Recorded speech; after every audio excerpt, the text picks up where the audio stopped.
नमस्कार। Doctor Satya hope talks, meet B5, कावी के साथ कॉफी और अनज्ञा नारी शक्ति के सभी सदस्यों को मेरा सादर प्रणाम। आदरणीय विद्वजनों, साहित्यकार मित्रों और मातृ भैया, मातृ भक्ति, मातृ स्नेह, मातृ प्रेम के भावों की नैया पे सवार मेरे सहयात्रियों, आज मैं आप सबके समक्ष उपस्थित हूं कुछ बेतरतीब और बिखरे हुए से विचार लेके, क्योंकि मेरा ये मानना है कि जब बात माँ की होती है तो वो भाव लिखे नहीं जिए जाते हैं, क्योंकि माँ एक ऐसा शब्द है जिसके बाद शब्दकोश के सारे शब्द गौण हो जाते हैं। मंच पर माँ की महिमा में बहुत बहुत अच्छे काव्य रचनाएं, बहुत अच्छे विचार प्रस्तुत किए गए। उसी श्रृंखला को आगे बढ़ाती हूँ और विश्व मातृ दिवस के उपलक्ष्य में आयोजित इस महोत्सव में अपने कुछ विचार आपके साथ साझा करती हूँ। आज की मेरी प्रस्तुति को यदि आप काव्यात्मक कसौटी पर जांचेंगे तो शायद ये खरी ना उतरे, किंतु आत्मीयता और भावनात्मकता की प्रामाणिकता में इसमें कोई निमिष मात्र भी संदेह नहीं है कि ये उस पर खरी उतरेगी। देखिए, माँ एक ऐसा शब्द है जो सकारात्मक ऊर्जा से भरा हुआ है। ये कहा जाता है कि ओम शब्द में एक सकारात्मक ऊर्जा प्रवाहित होती है।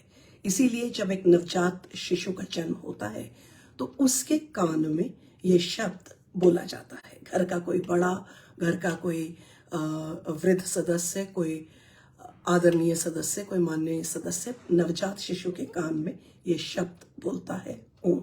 और वही बालक जब खुद कुछ बोलने की आयु में आता है तो पहला शब्द जो बोलता है अक्सर वो शब्द होता है माँ। इसका मतलब ये निकलता है कि ओम की प्रतिध्वनि का जो शब्द है वो शब्द है माँ। मेरा मानना है कि माँ संबोधन में नहीं है, माँ धड़कन में है। माँ चाहत में नहीं है, माँ चरित्र में है। माँ शब्दकोश का वो शब्द है जिसके आगे शब्दकोश के सारे शब्द गौण हो जाते हैं। माँ के बारे में कुछ भी मैं क्या कहूँ और कैसे कहूँ ये मुझे भी समझ नहीं आता, और शायद यही भाव बाकी भी सभी रचनाकारों के रहे होंगे, क्योंकि माँ के विषय में बस यही कहा जा सकता है कि क्या बोलूं और कैसे कहूं, क्योंकि माँ तो बस माँ होती है। अपने भाव को स्पष्ट करने के लिए आपके ही जैसे अपने एक कवि मित्र की कुछ पंक्तियां उधार लेती हूं और कहती हूं, उपमाओं में ना बांध शख्सियत ए कवि, उपमाओं में ना बांध शख्सियत ए कवि, उसे माँ ही रहने दे वो तेरी माँ है बस, उसे माँ ही रहने दे वो तेरी माँ है बस। तो यही होता है, माँ सिर्फ माँ होती है। ये सच है कि माँ जो शब्द है उसमें संपूर्ण ब्रह्मांड की हर सात्विक, पवित्र और ऊर्ध्वगामी शक्ति का वास होता है, किंतु मातृत्व का अधिकार और ममतापूर्ण व्यवहार, ये दो ऐसे व्यवहार हैं, ये जो दो ऐसे गुण हैं जो माँ शब्द में स्वतः निहित ही होते हैं। ये शायद मातृत्व का अधिकार और माँ ममतापूर्ण व्यवहार माँ की व्याकरण है, माँ के जीवन की व्याकरण में शामिल होता है। मातृत्व और ममता को अक्सर माँ के संदर्भ में बात करते हुए एक दूसरे का पूरक मान लिया जाता है। ये समझा जाता है कि मातृत्व शब्द में ममता निहित ही है। मेरा भी ये मानना है कि मातृत्व शब्द में ममता निहित ही है, किंतु केवल ममता मातृत्व नहीं है। मातृत्व के लिए ममता के अतिरिक्त बहुत आयाम साथ लेके चलना पड़ता है। यदि ये माना जाए कि माँ स्त्रीत्व की, एक स्त्री की सुंदरता का वो सोपान है जो उसे सृजन सुख से सुशोभित करता है, शायद इसीलिए वो प्रसव की महान पीड़ा, तीव्र पीड़ा को सहर्ष स्वीकार कर लेती है और उस पीड़ा को भोगने के बाद ही उसे माँ कहलाने का अधिकार प्राप्त होता है। जन्म देने के उपरांत वो एक जीती जागती किलकारी जो उसकी गोद में आती है, वो उसकी निर्झर ममता और वात्सल्य पर स्वतः ही अपना अधिकार स्थापित कर लेती है। फिर प्रश्न, और बहुत कठिन प्रश्न, ये उठता है कि क्या जन्म देने से ही मातृत्व का सुख प्राप्त किया जा सकता है? और क्या ममता सिर्फ एक मां के दिल में ही उमड़ती है?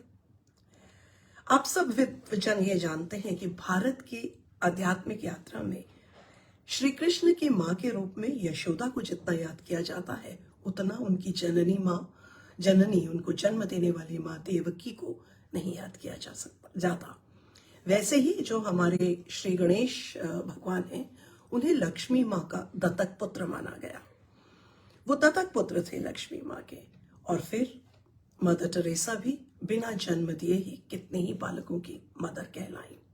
तो बात यह है कि जन्म देने का सुख मातृत्व का अधिकार है और माता बनने के लिए जन्म देना आवश्यक है, किंतु मातृत्व के व्यवहार के लिए जन्म देना बाध्य नहीं है। मातृत्व का अधिकार और मातृत्व का व्यवहार आप बिना जन्म दिए भी प्रतिपादित कर सकते हैं। यदि यह मान लिया जाए कि मातृत्व एक नारी विशेष भाव का नाम है और उसे आप अपने व्यक्तित्व में उतार सकते हैं एक विशेष आयु होने के बाद, ये आयु पर भी निर्भर करता है, क्योंकि मातृत्व एक परिपक्वता और समझ का नाम भी होता है।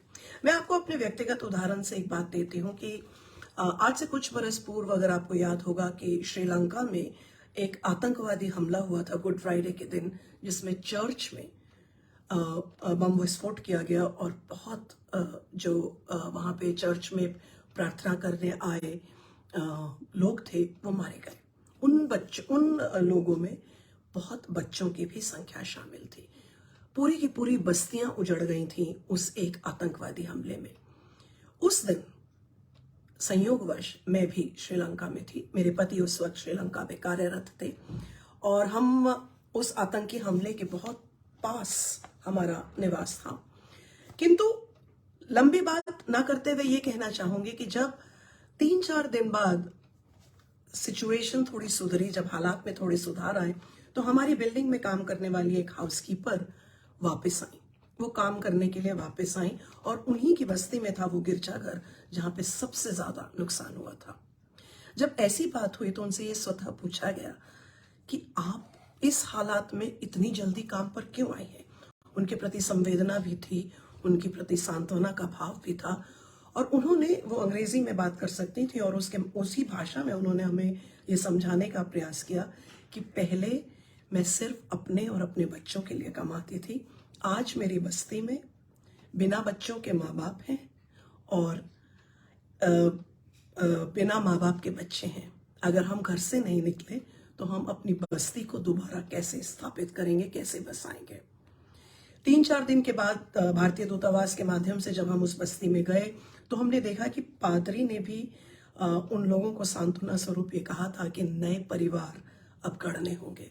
इस स्थिति में आप लोगों को एक दूसरे का सहारा बनना होगा।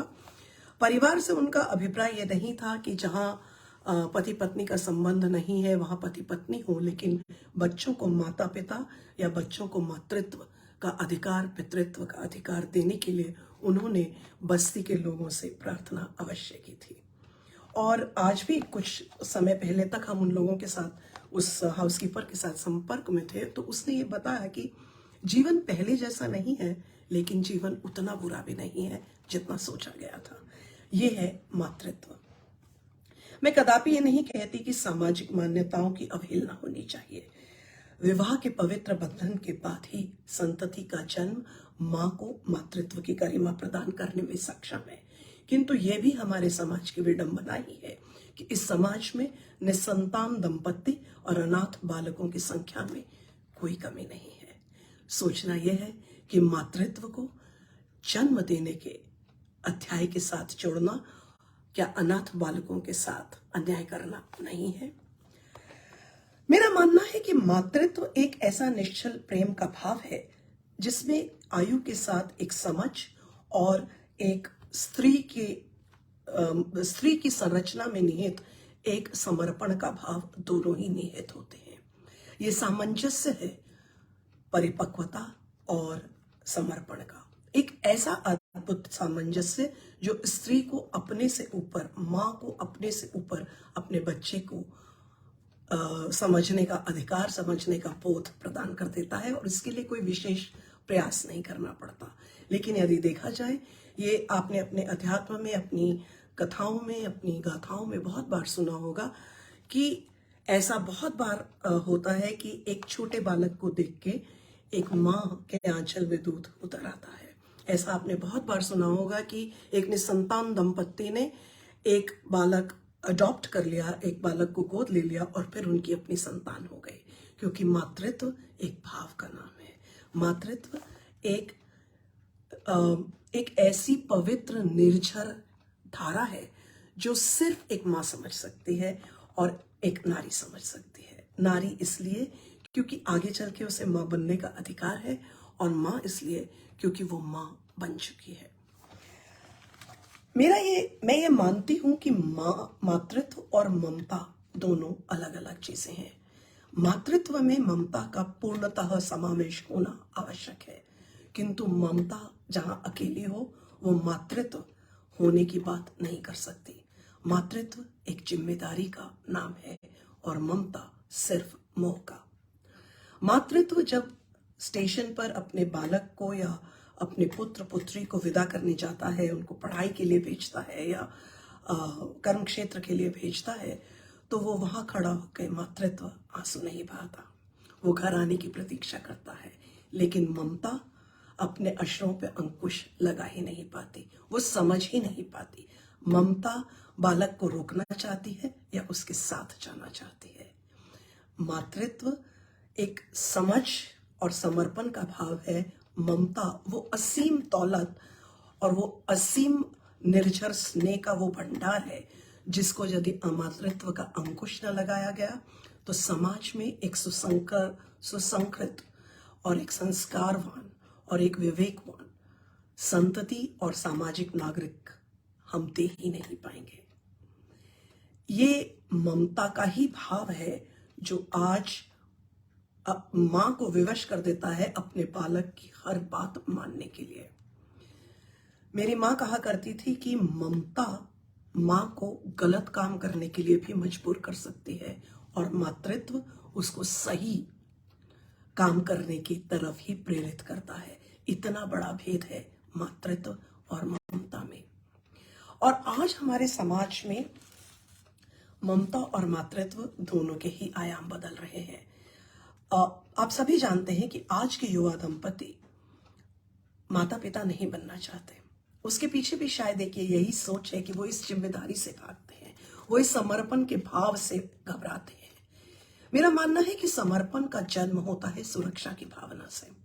ये जो युवा पीढ़ी है, इनके पास आर्थिक जो सुरक्षा है उसकी कोई कमी नहीं है, किंतु भावनात्मक सुरक्षा, जिसे हम इमोशनल सिक्योरिटी कहते हैं, उसका इनके जीवन में स्वतः अभाव है। ये वो पीढ़ी है जो अपने पति पत्नी के रिश्ते में भी एक स्थायित्व, एक स्थिरता नहीं देख पाती। उसमें भी ये पूर्णतः समर्पित होने में बहुत ज्यादा समय लगा देते हैं। और उस पर समाज की विडंबना ये है कि माता पिता का विमर्श, उनके सुझाव को हस्तक्षेप की श्रेणी में रख दिया जाता है और वो बेचारे माँ बाप किम कर्तव्य विमूढ़ से हो जाते हैं। उन्हें समझ तो आता है कि उन्हें कुछ करना चाहिए, पर कैसे और क्या ये वो समझ नहीं पाते। कम शब्दों में कहूं तो हमारा समाज बदल रहा है, जीवन के आयाम बदल रहे हैं, जिंदगी बदल रही है।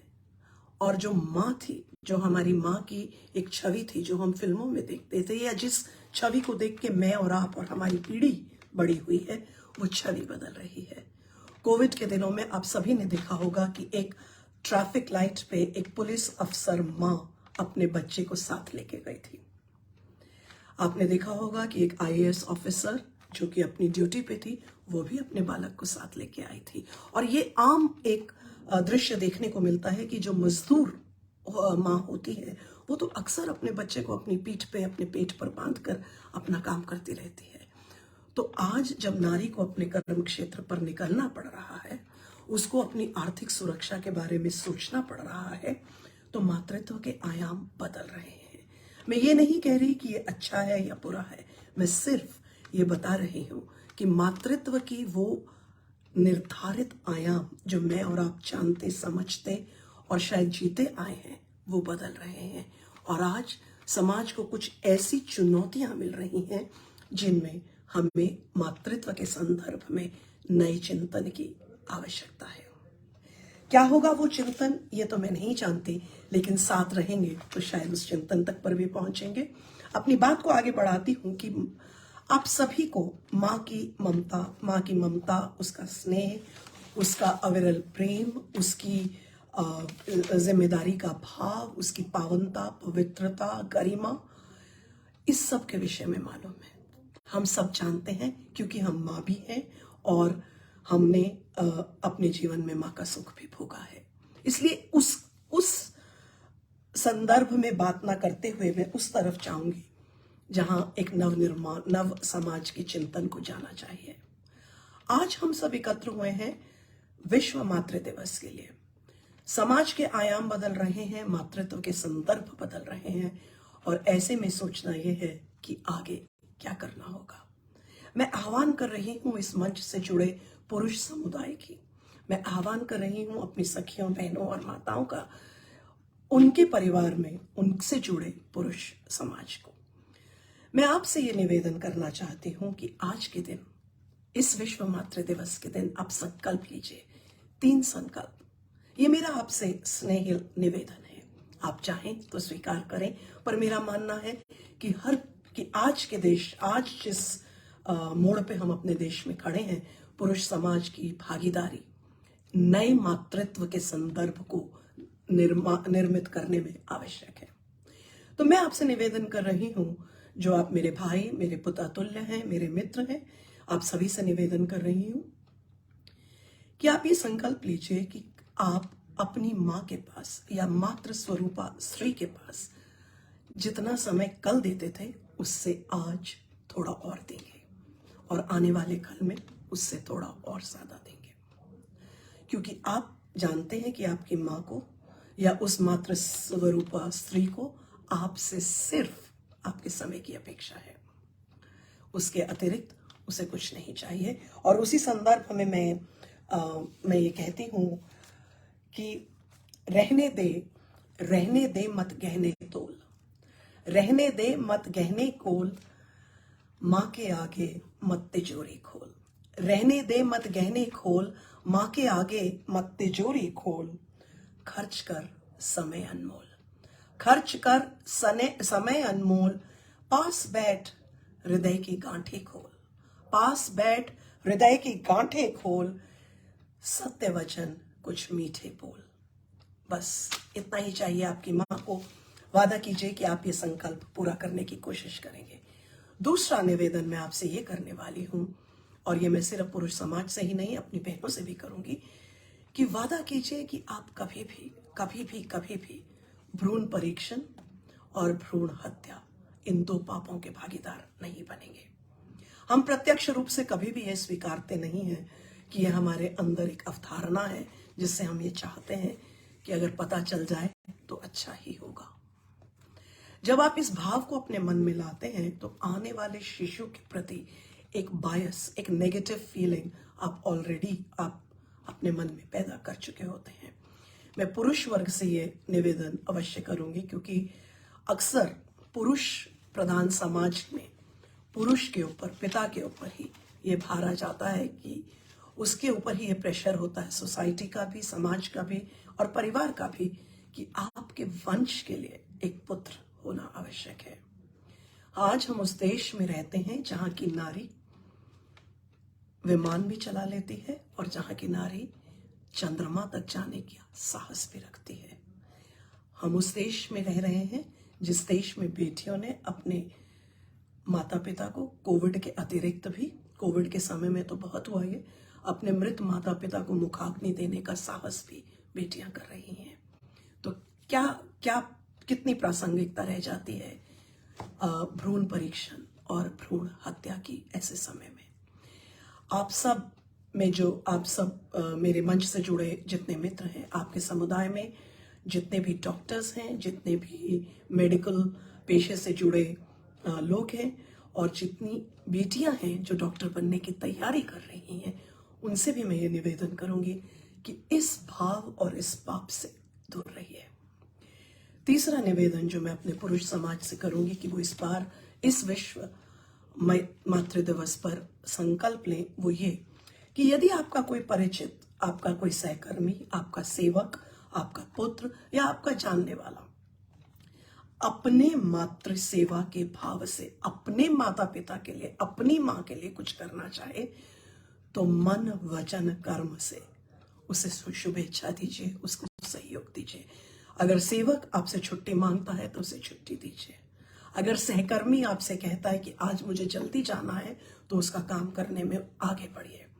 अगर आपका पुत्र यह कहता है कि मुझे अपनी सास की सेवा के लिए जाना है तो उसे सहयोग दीजिए, उसे शुभेच्छा दीजिए, उसे आशीर्वाद दीजिए, उसका सम्मान कीजिए। सिर्फ कहिए नहीं, मन से, हृदय से, दिल से उसका सम्मान कीजिए। जहां तक हो सके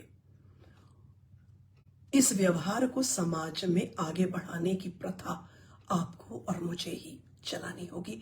इसीलिए मैं अपने पुरुष समाज से ये निवेदन कर रही हूं, क्योंकि मेरा ये मानना है कि जब भी कोई माँ खुश होती है, कोई भी माँ हो, जब भी वो खुश होती है वो आशीष सभी की संतान को देती है, क्योंकि माँ तो बस माँ होती है। माँ तो बस माँ होती है। मातृ स्वरूपा नारी का आदर उसमें भी आनंदित होती है। तेरी हो या मेरी हो, माँ तो बस माँ होती है। तेरी हो या मेरी हो, माँ तो बस माँ होती है। पुरुष समाज के बाद मैं बात करूंगी मातृशक्ति से, अपनी बहनों से, अपनी सखियों से और अपनी आदरणीय मातृ स्वरूपा सदस्यों से जो इस मंच से जुड़ी हुई हैं। आपसे भी मैं कहती हूं कि इस वर्ष विश्व मातृ दिवस पर माँ का सम्मान करें, माँ का मान करें, माँ का उल्लास करें, उसको उत्सव के रूप में उसको मातृ दिवस को जरूर मनाएं, किंतु अपने मन से ये संकल्प लें कुछ चीजों का, ताकि हमारा समाज एक नई धारणा, एक नई विचार शक्ति, एक नई विचारधारा और एक नई व्यवहार की तरफ आगे बढ़े। आपसे मैं 3 निवेदन करूंगी। आपको ये तीनों पसंद आए तो इन्हें ग्रहण कीजिएगा, वरना 1 से शुरुआत तो कीजिएगा। यदि आपके घर में कोई जच्चा है और आप उसकी माँ हैं या सास हैं, वो आपकी बहू है या बेटी है, उसकी देखभाल में कोई कमी मत कीजिएगा। जच्चा न माँ होती है, जच्चा न बहू होती है, न बेटी होती है, वो सिर्फ एक स्त्री होती है और उसे उस वक्त एक स्त्री से माँ बनने का जो उसका वक्त है, उसका जो समय है, उसका आनंद उसे तभी मिल सकता है जब उसके दाएं बाएं उसको सपोर्ट मिल रही हो।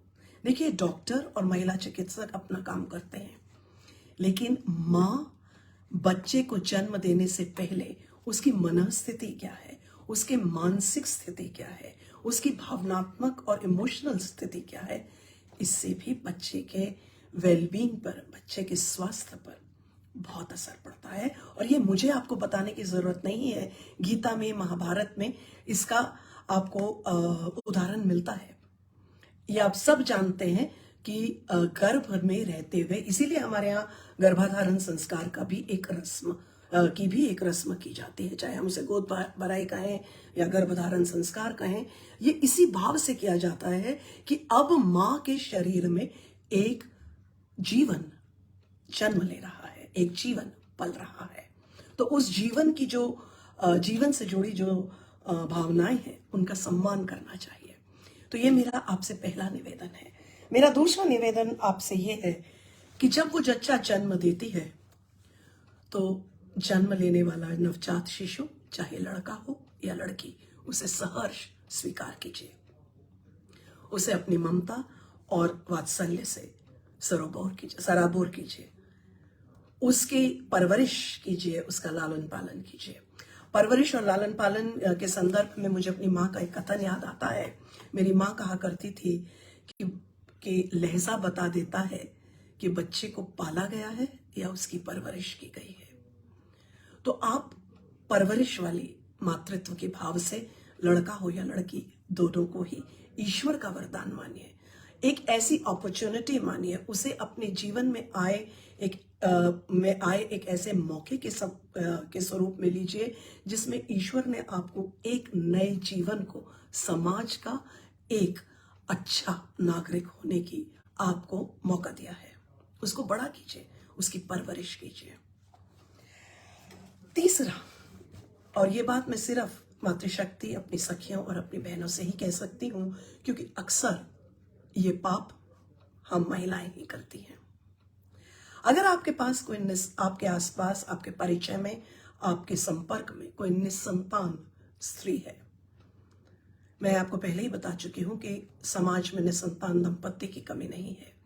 अगर कोई ऐसी स्त्री है तो उसे प्रताड़ित ना करें, उसे लेबल नहीं करें, उसे बांझ ना कहें। उसकी प्रताड़ना और उसके तिरस्कार से स्वयं बचें और जहां तक संभव हो किसी और को भी ना करने दें। ये बात डॉक्टर यथार्थ भी अक्सर कहती हैं और मेरी माँ भी कहा करती थी कि महिला जिस दिन महिला की मित्र हो जाएगी, समाज में फैली आदि कुरीतियां समाप्त हो जाएंगी। क्योंकि यदि समाज महिला और पुरुष दोनों के कर्मों से चलता है, दोनों को साथ लेके चलता है, तो महिला पे अगर हमें माने कि महिलाओं पे ज्यादा अत्याचार होते हैं और वो सारे अत्याचार पुरुष करते हैं, ये मान लेना गलत नहीं है। ये सच है कि पुरुष प्रधान समाज है ये, लेकिन हम भी तो बहुत गलतियां करते हैं। तो इस वर्ष विश्व मातृ दिवस पर यह प्रण कीजिए कि आप किसी निसंतान स्त्री को लेबल नहीं करेंगे, उसे बांझ नहीं कहेंगे, उसे प्रताड़ित नहीं करेंगे, उसे अपमानित और तिरस्कृत नहीं करेंगे। इतना भी उसको सम्मान ना दे सके, लेकिन उसको इतना बहिष्कृत मत कीजिए कि उसकी आत्मग्लानि उसको उस तरफ ले जाए जहां हमारे पास सिर्फ पछतावे के और कुछ ना हो।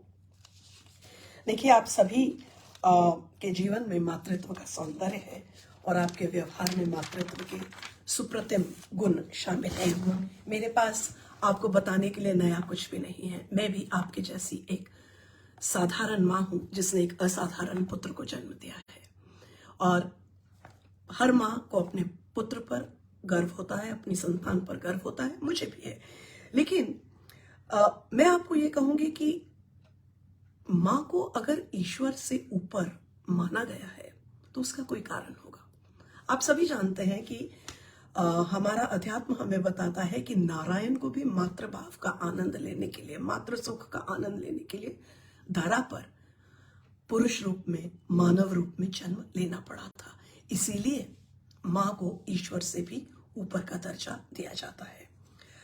मैं आपसे ये कहती हूं कि अगर आपसे, आपके संपर्क में, आपके सानिध्य में, आपके कर्म क्षेत्र में, आपके ऑफिस में, आपके स्कूल में कोई आपके पास आकर ये कहता है कि मुझे आप में अपनी माँ का अक्स दिखता है, या आप मेरे लिए मातृ स्वरूपा हैं, या ये कि आप मुझे मेरी माँ के जैसी लगती हैं और मुझे अपनी माँ में ईश्वर दिखाई देता है, तो उस बात को हंसकर नकारे नहीं।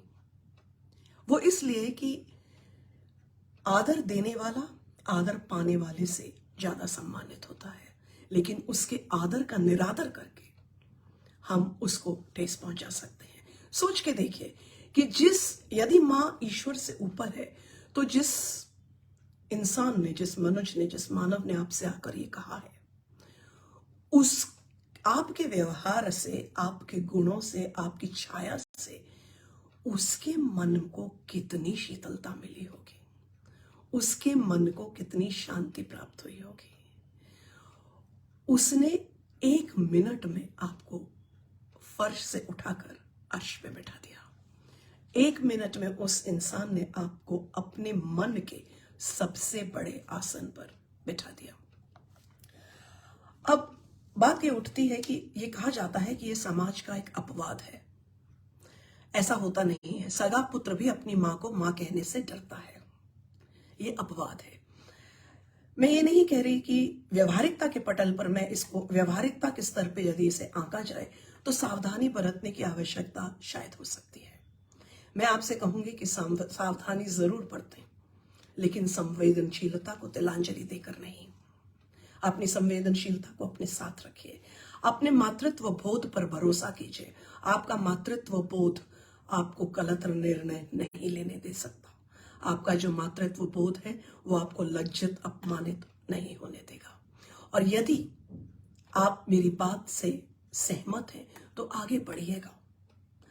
शीतलता और वो स्नेह का मरहम, वो लेप उस इंसान को अवश्य दीजिएगा, क्योंकि मेरा ये मानना है कि स्नेह देने वाला तभी पूर्णता उस एहसास को जी पाता है जब स्नेह पाने वाले तक उसका स्नेह पहुंच जाता है।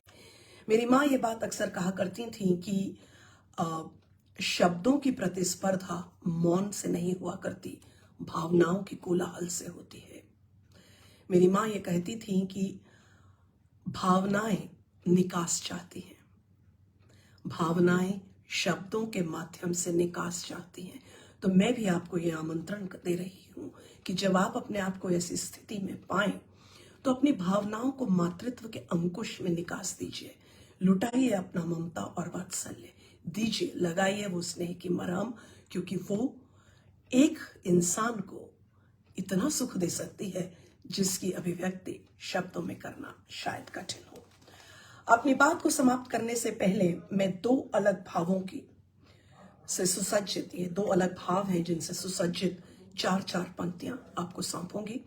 मेरी प्रथम 4 पंक्तियों में एक ऐसा संबोधन है जो मैं इस समाज के और इस मंच के अपने उन धनवान मित्रों और सौभाग्यशाली मित्रों के लिए कर रही हूं जिनके आशियाने में उनके पास उनकी माँ है। और अपनी बात की 4 पंक्तियों में मैं उन भाव को जी रही हूं,